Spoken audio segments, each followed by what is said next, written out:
Hello friends, Jennifer Pearson here, Thistle Gypsy. On to Ancestor 2.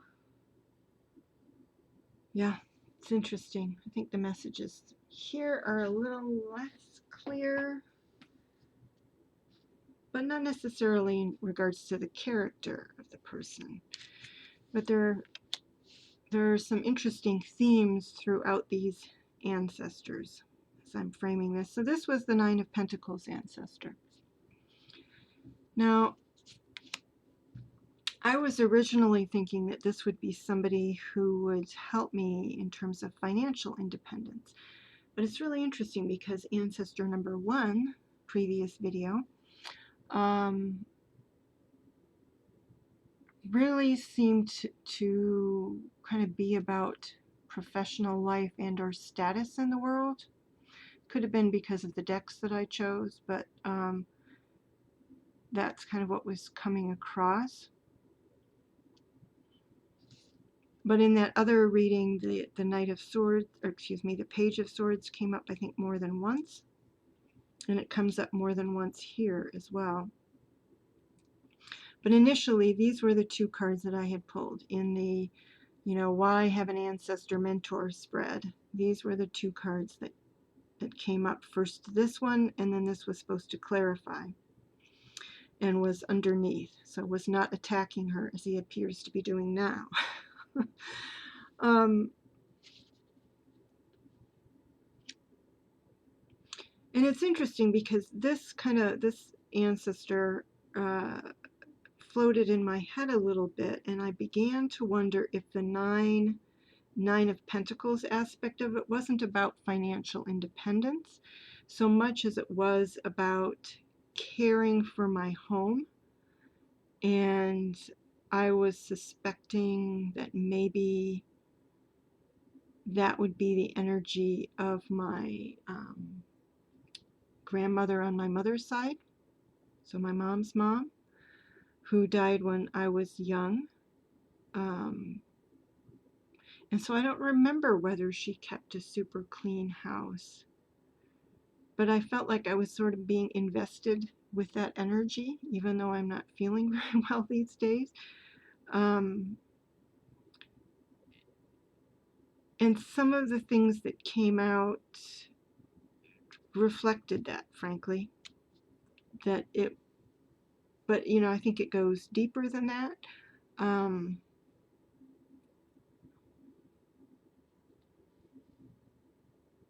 And there was a period in her life where she was on her own. I don't recall why. I don't know that I know. I don't know that my mother knows. But my grandfather left to pursue other things, and he might be ancestor number 3 from what. So really sort of some interesting things coming out. So she had a period where she was on her own. I don't recall my mother ever saying that she was a working woman. How she could get along without being a working woman, I don't know. I don't know if my grandfather, when he left for the period that he was gone, if he was sending her money. I have no idea.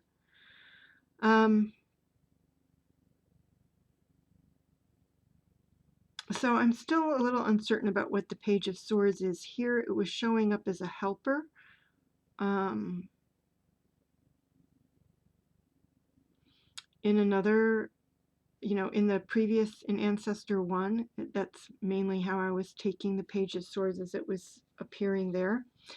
But what we're going to do here is learn about this ancestor using the Shaman Oracle and then the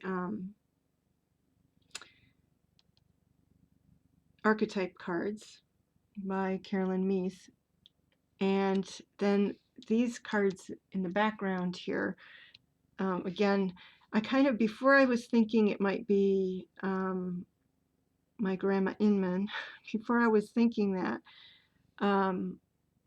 I had chosen the Money Tarot because it has to do with money you know, and this is a card of, normally I would think of this as a card of financial, not complete independence, but, you know, well enough off that you're not having to pursue things, you're enjoying your life. And it's funny because one of the archetype cards that came up is the hedonist. And then the Greenwood Tarot, because at one time it had indicated that it was a deck that wanted to, it was an Empress deck. It wanted to help me with abundance. So,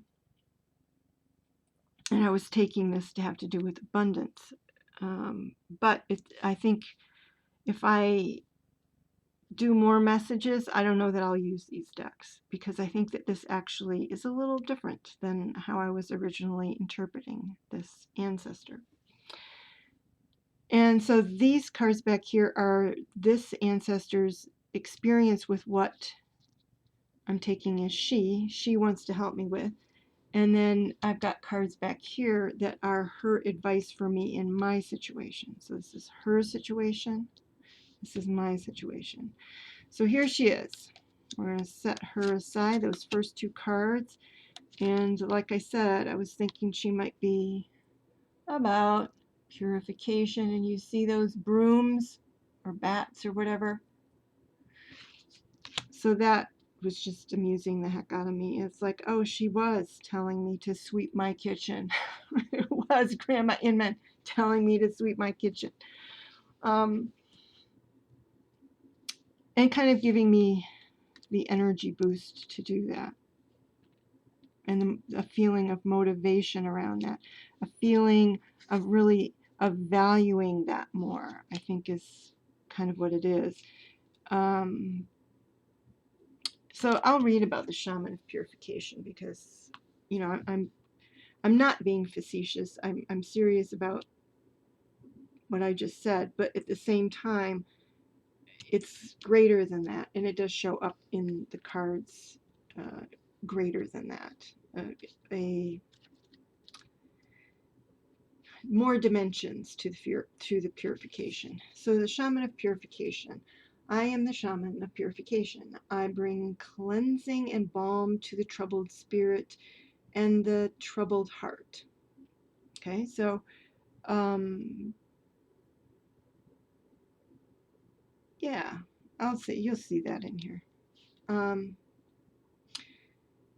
I journey through the mazes of life to discover those elements which, for whatever reason, may put blemishes upon your peace of mind.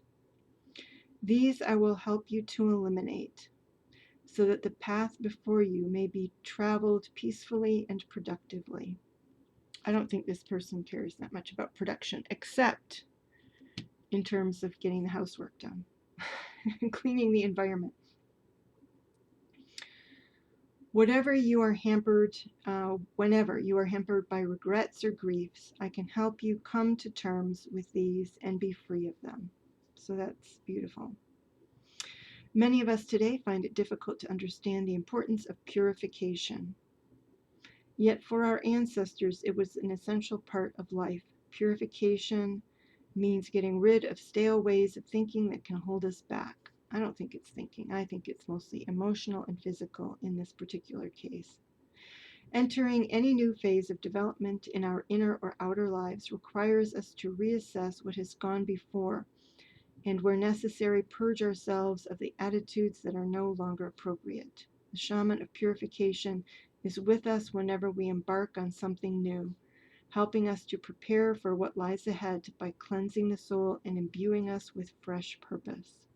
And then the keywords: cleansing the spirit, entering a new space, transcending shadow states, finding new direction, exercising old fears, change and determination, reassessment.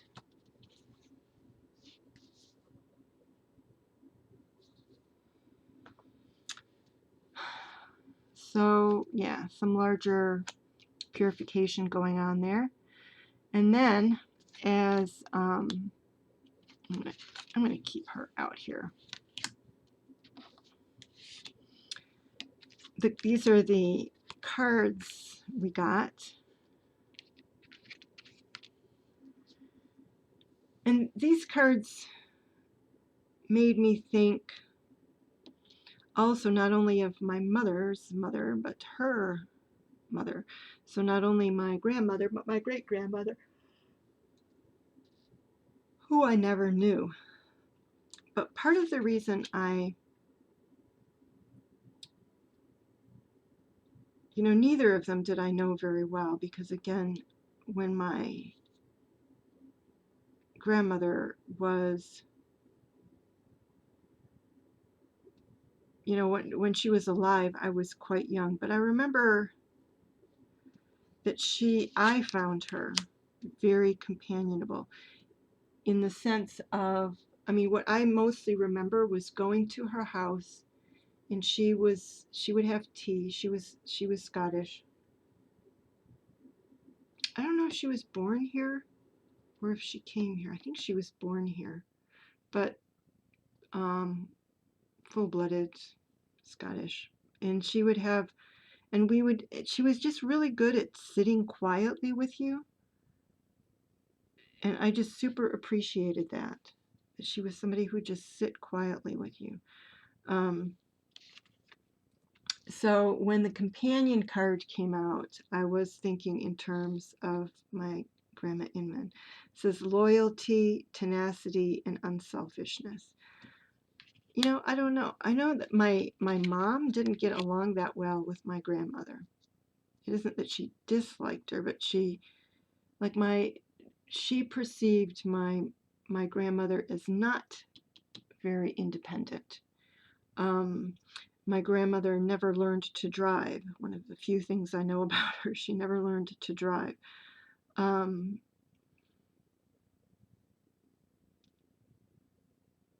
So I guess she would get people to drive her places. I'm not sure how all that worked out. And so I don't know if she suffered perhaps even from anxiety.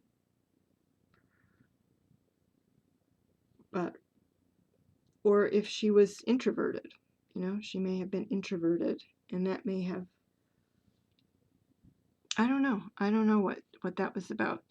But this came out. This was making me think more of my great-grandmother, who my mother identified with much more and held in high esteem. So this is the hedonist, and it says, inspires creative energy to embrace the good things in life, celebrates the beauty in yourself. Well, I don't know that she did that.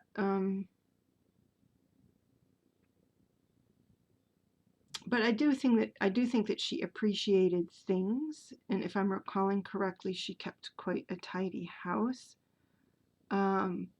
But it was more my great grandmother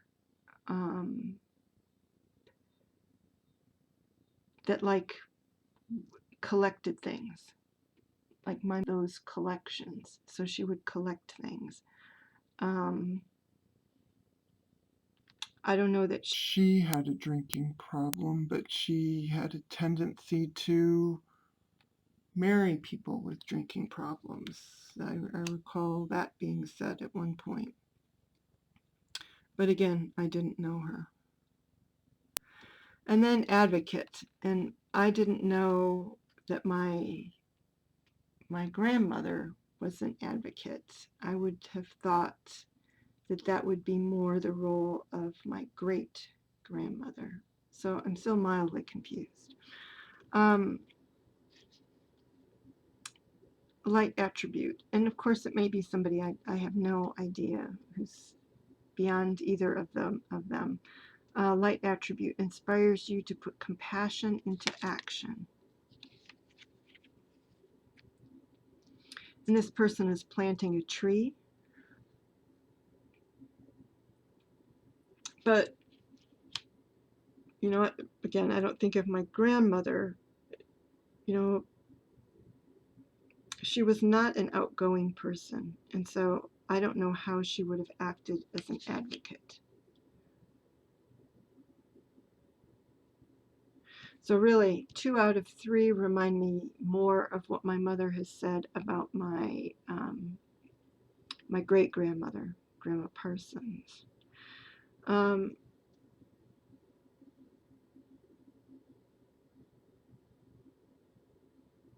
So hard to say.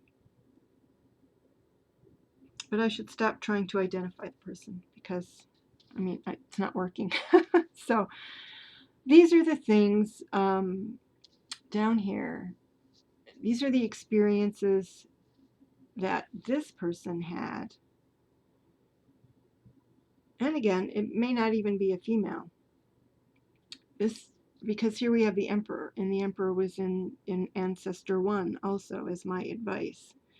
But here it is as this person's experience. Is the Emperor, the Knight of Wands, and the Chariot. So, you know, more power in action. Power in action, which is not my grandmother, would be my Grandma Parsons or somebody else entirely.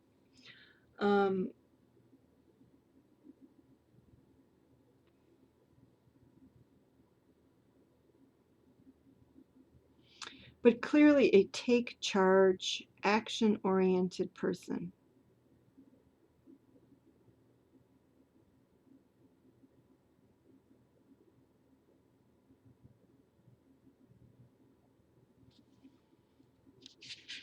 And it's interesting for purification because it's just not coming out.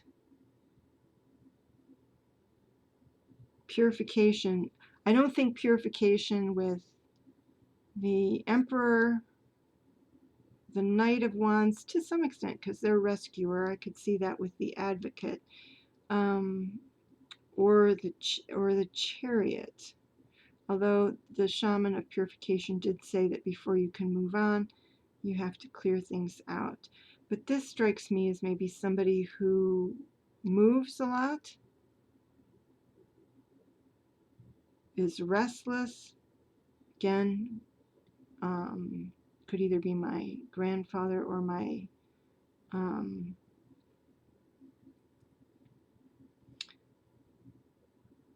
Grandma Parsons, my great-grandmother.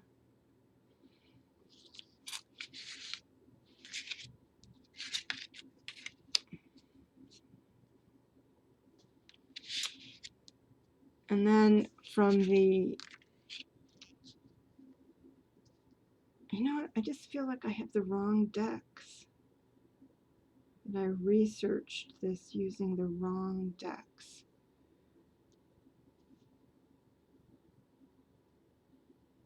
Or maybe there's two ancestors involved here.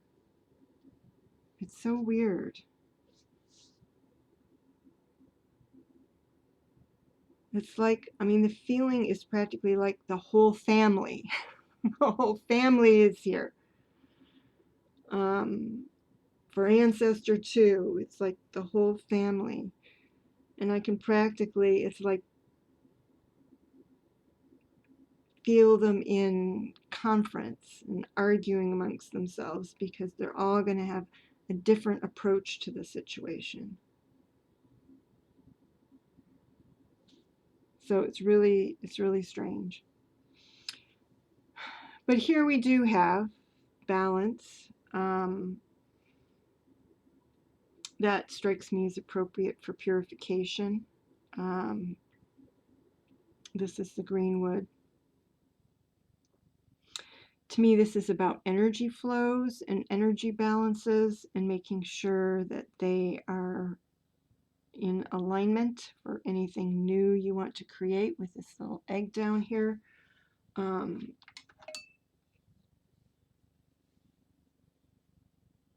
then we have the Page of Wands, which shows some giving here.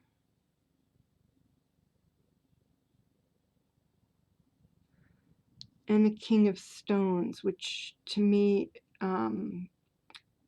is sort of standing his ground and also claiming a certain area, which strikes me as appropriate for the Nine of Pentacles. So it's weird that we've got the King of Stones, which again appears to be kind of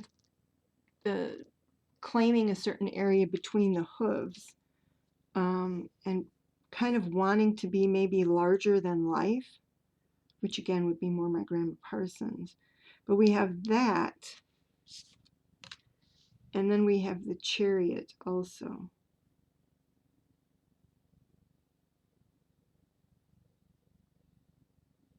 I think this is somebody from even further in the past. So I think part of the reason I'm seeing all these other people is because this is somebody who is before them.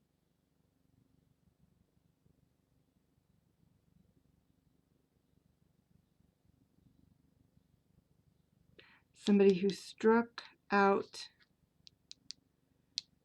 to and then establish themselves and wanted to be really proud. So the cleaning aspect that I'm getting is like being really proud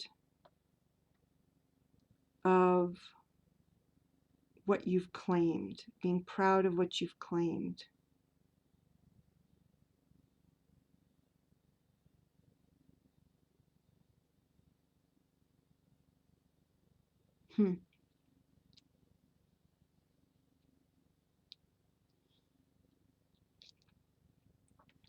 I still feel like there are conflicting things going on here, but maybe that's maybe that's the value of this ancestor and their experience, is that anybody who has had that conflicting, the stay at home versus the travel, would relate to me, because I have that same thing. I lived in many different places within the United States, from the ages of, I don't know, what was it, 23 or something, until pretty much 40. And then, but whenever I would go someplace, a lot of the time I would spend would be at home.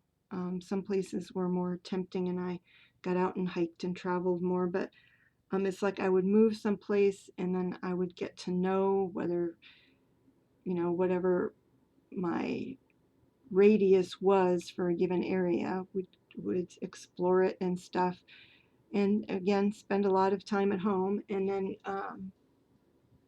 being basically a homebody, and then would move to a completely different area. So maybe this person is helping me with that dichotomy, somebody who has had that dichotomy, which again, there's multiple. I think my Grandma Parsons had it, and I think my grandfather had it, and those two are not related. Those are two different ancestors. But so there may be something in the line that speaks to that somewhere. One of the maybe more than one of the ancestral lines, it sounds like, which makes sense. I live in the United States, so pretty much everybody that's in my background left home. So struck out, did the Chariot thing in a big way. But there were, on my father's side, there's French. Again, I feel like I need to figure out who this would be, but and then farther on my mother's side, on my mother's side, on the female lineage, there was a story when she researched her Scottish clan roots, the Gordon clan. She said that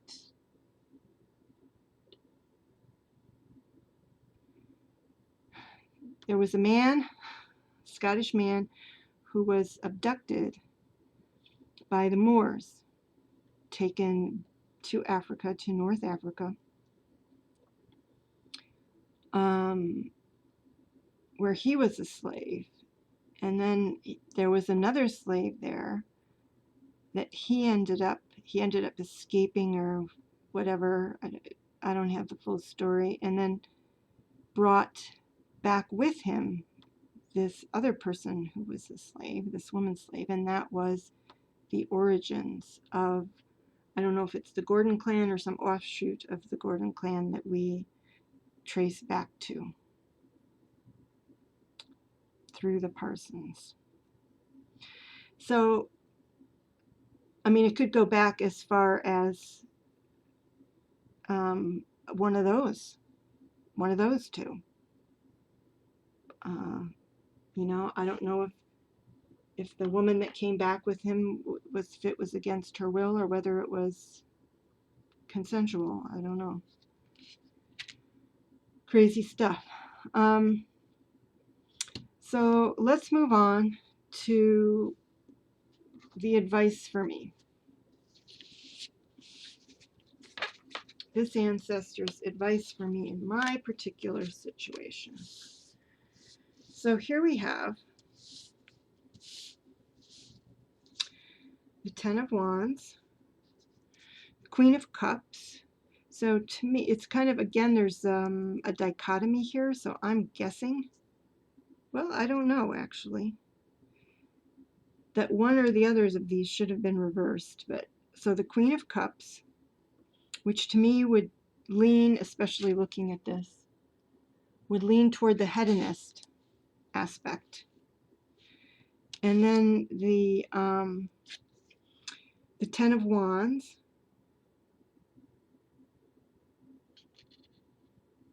which I'm not sure what aspect that refers to. I don't think there was anything comparable. Maybe since it has to do, I'm going to revert to like the Housewives Tarot, since this is about purification, is you know, using all of the resources available to you to accomplish something, and the Knight of Swords, which suits the advocate aspect. So this feels again like a hodgepodge. It doesn't feel like a linear, like when I did Ancestor 1, everything kind of made sense.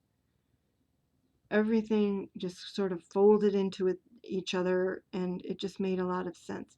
This feels like a lot of contradictory, but again, I will admit I have that aspect in myself. But it's feeling on the chaotic side.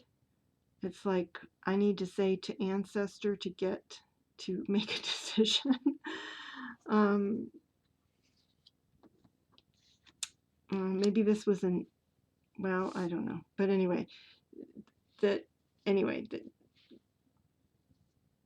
I'm questioning this Ancestor's ability to help me because the message is not very clear. But again, I could be I need to be using different decks. I'm thinking right now maybe the Herbal Tarot would have been a good one to just to give a real clear, straightforward answer. So here's the Greenwood. So this advice is more, well, this is the Page of Arrows, whereas we had the Knight of Swords. So this would be the Page of Swords again, you know, just like we had the Page of Swords here. But this Page of Swords in the Greenwood looks as though it's heading down a different path. So it might be saying, you know, choose your own path of renewal, and that's the way I'm going to take the Ace of Cups. To me, the Ace of Cups is speaking again about purification, because it's just water, water everywhere.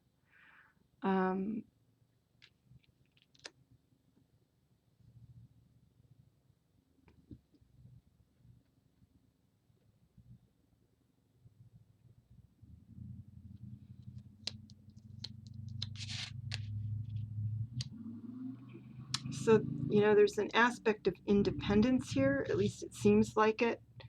Somebody is flying away down another path while others watch. And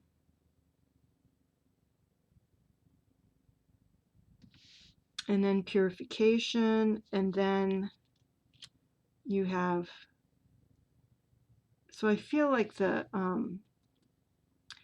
Greenwood Tarot, the messages of the Greenwood Tarot are largely harmonious because we had temperance, which I think makes a lot of sense here. I take this as kind of energy work. Being able to, being connected to the ground. You've got the two Kundalini type serpent figures. There's health, that's the caduceus there, contained within your own body. And so essentially that caduceus, that healing caduceus, is that third wand.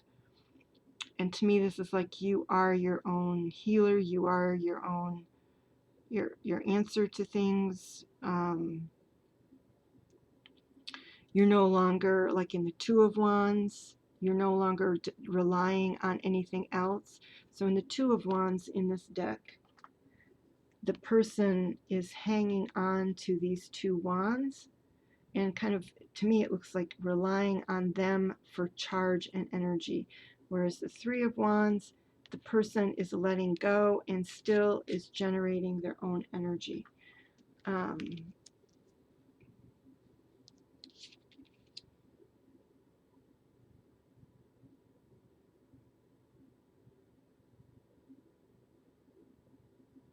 So it's like go on your own path of purification in order to kind of clear your energy channels. But it's a funny message to come. I'm not going to discount that message. I think it's a valuable message, but it's a funny message to be coming from this person.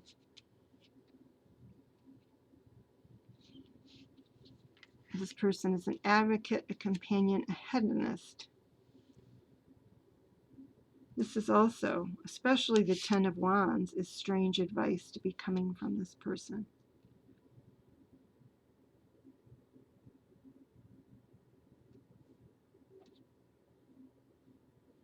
The Queen of Cups makes some sense with the Ace of Cups up here, kind of dedicating yourself to that purification. So I'm going to have to think about this some more. I'm not going to discount these cards, but I think I have to have further conversations with this ancestor or group of ancestors. I feel like with this, that having a conversation, I've talked about exploring the ancestors by writing with my non-dominant hand, my left hand. This, I feel like I need to have a dominant hand so that it's not slow conversation about what's going on. It's like I feel like if I were to do that, I would get like a whole history of the clan or something, and